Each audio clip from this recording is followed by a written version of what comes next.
G'day guys, we're in the chop shop and Pippa!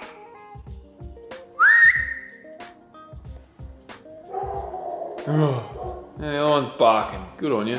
G'day guys, we're in the chop shop and today we have some sort of Antarctic freeze thing coming through. It's like 7 degrees and freezing.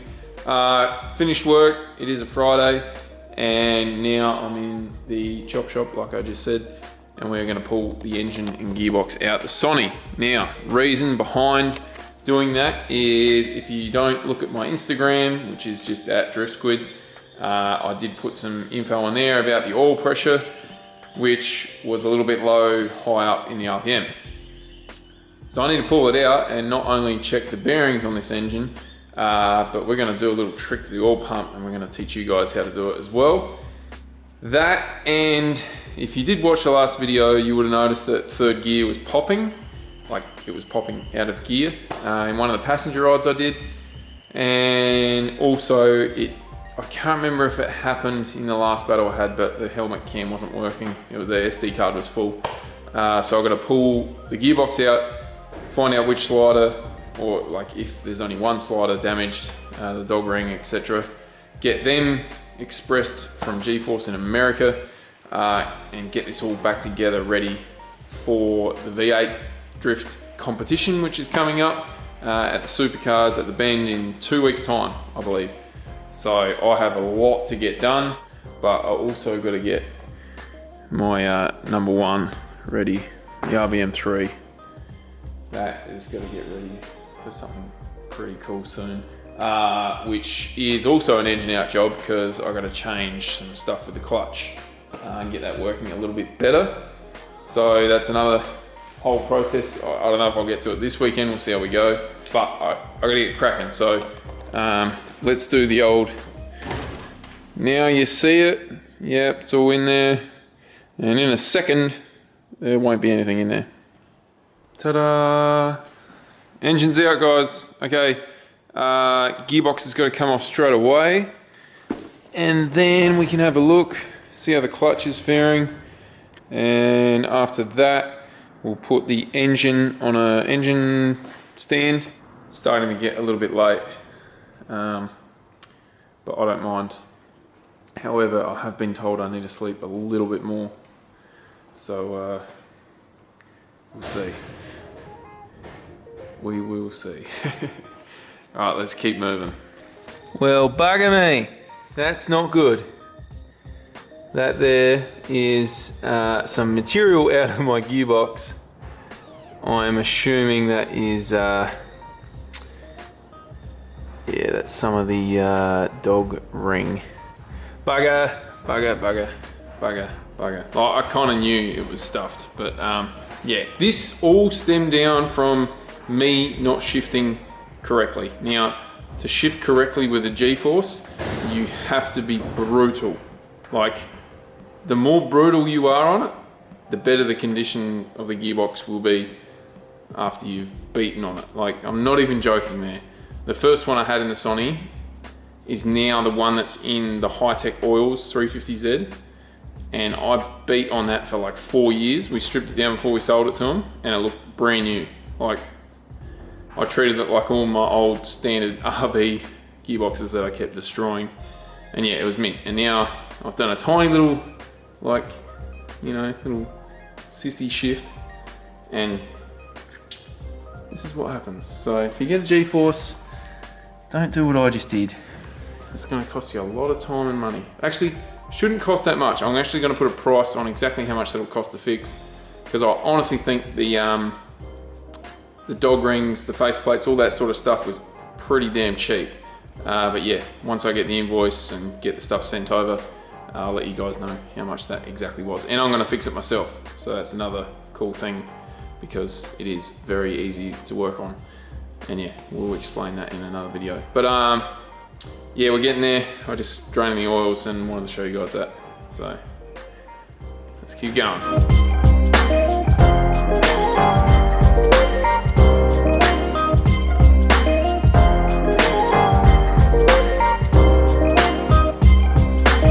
Alright guys, we got the engine on a stand now. I'm going to come back to this after, but I really want to focus on figuring out what is exactly damaged inside the G-force. So I'm going to pop the top cover off and show you guys how you can just quickly suss everything out.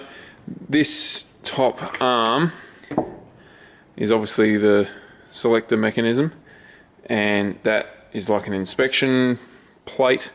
Literally just pop that off, and the selector forks, from what I remember, they go with it all. As you can see, it's ridiculously dirty here. I've obviously overfilled it, and this is the breather. It's popped out of there. The blue oil is actually the G-force oil that comes with the box. It's the new oil that they've been recommending, but we can't obviously get it in Australia. So the oil I do use is a Pro Gear, a Penrite Pro Gear. It's like a 8140, and yeah, they said that's, you're allowed to use that stuff. It's been awesome, and I've been using that on the G-forces and never had a single problem. But I think the reason I did have a bit of a misshift too is because it was all gunked up in here, and this is the shifter like mechanism. There was pretty much no grease left, so it's my own fault. I obviously didn't do enough maintenance there, and it got really dirty, probably from that trip to Darwin and back. So yeah, that was all gunked up, and yeah, after I misshifted it at the bend for Drift Masters, I yeah, cleaned it out quickly, put some new grease in there, and then made sure it was really simple to shift after that. But you know, it's too late, already done the damage. So let's rip this off. They've got lock wire on usually all their bolts, but yeah, so you just got to cut them. Actually no, don't have to touch that. We just got to buzz the top off. So I think it's just these ones. Anyway, I'll stop talking, I'll just rip that off. Alright guys, I know you're a couple of days away here, or over there, but so you loosen off all the top bolts, and then I just gave it a bit of a bash with the rubber mallet just to break the seal. There should be a really big O-ring around the top. Just, if you can, try and get all the washers off first. Saves disappointment when you go to put it back together and you don't have them all. So we've got them all now. Let's see if my memory's any good. Cool. This here has got the selector forks. I need to bring you guys over here so you can see it, but I'm going to hope I can slot that in one hole and that can hang there. Wahee! Okie dokie. Oh yeah. I did what they call a good job of this. God dang it. But it's good, because I kind of knew I did it. Alright. Come over here guys. Okay, so in here is obviously the magical dog rings. Yeah, well there's dog rings in there too, but straight cut gears. All the magic happens in here, but can you guys see that dog ring there? That's absolutely chiseled to bits. So what they should look like is these here, with a bit of an angle on them. What they shouldn't look like is this one. So that faceplate's buggered too. See, the faceplate's got chips on it. So what I need to do is I need to replace this one and this gear here. So that's third gear, and then the faceplate for it. Fourth isn't looking too crash-eyed either. What have I been doing? Yeah, that's not ideal, guys. So I've literally buzzed every freaking one. But first gear looks bloody good. Sorry if I'm yelling into the freaking thing here. Second gear looks bloody good. Oh, I'm happy with them. Definitely gonna leave them. But yeah, this one here, not good. So this is what happens if you don't know. The selector fork, just pretend my finger's a selector fork. The this bad boy locks in there, and when you don't shift it correctly, it slowly goes in, and then it will just grab the teeth, jump out, come around again, jump back in, and it just sits there knocking all the freaking cogs off. That was probably a really bad explanation, but it's exactly what happens. Look at that one. That's hammered. Oh, this one's no good too. Anyway, I'm getting junk all over me. And that is the damage I have done to my G-force. I'm going to order the parts tonight and hope like crazy I can get them by next week. And then obviously I'm not going to pull the gearbox apart now, because if I lose anything I'm going to turn into a nervous wreck. So I'll put it back together, and then once the parts are here, all I need is third. I might just get fourth as well. So I'll get the dog ring for third gear, fourth gear, and then the faceplate. And we should be all good. All the bearings, everything in here is going to be freaking mint. Not worried about that. And the gears are, yeah, nothing wrong with the gears whatsoever. I know I haven't got down to the bottom yet to check those gears, but it's going to be fine, guys. It's all going to be good. So that's pretty much it. I got to freaking put this back together and then drop you guys, sorry. Alright guys, so after I had another look, when I put the camera down, fourth gear dog ring is actually pretty bad as well. So I'll have to change third gear, fourth gear, and the slip ring. That basically, yeah, activates both of them. The forks, they look all good. I had a good look at them. They're actually the upgraded steel ones, which one of my old G-forces, we had the brass ones still. Never had an issue, but they do split apparently.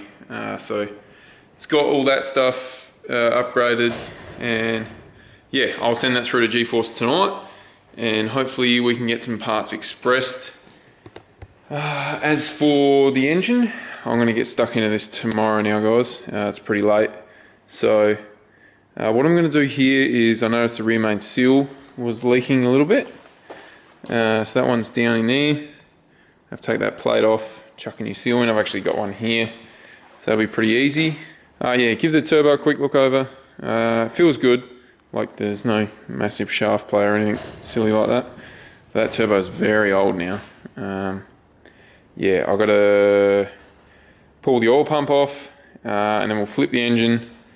We'll check the bearings, because I'm very curious about them. As I said earlier, the oil pressure issues we were having, so that'll be extremely interesting to see what they're looking like, the bearings. So yeah, we'll go over that, and then I just got to clean up a heap of hoses, stuff that's just super old. And also I did take note of someone that commented saying the fuel filters I'm using are actually not ideal for E85. So I wasn't aware of that, so thank you. Can't remember who it was, but yeah, I'm going to look at getting the same sort of filter I got for the RBM3 on it. It's a washable one anyway, so I don't need to keep buying them. And then yeah, I'm probably going to go through, clean a bit of wiring up. This engine bay is pretty messy, to be honest. Main thing is checking this thing over tomorrow. So another thing I'm going to look over is the oil filters. So I think I've got 4 stacked up now, and I'll show you guys if it's got worse, or if it's sort of stayed relatively the same, or even if there is any bearing material in it. Like, the engine's not showing any major signs of having a bearing that's about to spin on it or whatever.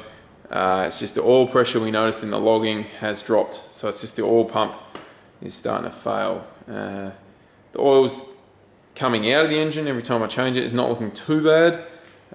Is a little bit metallic-y, but yeah, we'll look at the filters. That'll give us a pretty good indication to see where the bearings are at before we physically rip the sump off and have a look at the bearings. So yeah, we're doing that all tomorrow, and yeah, thanks heaps for watching, guys, and yeah, stay tuned for the next video because it's going to be very bloody interesting. See you guys, thanks heaps for watching.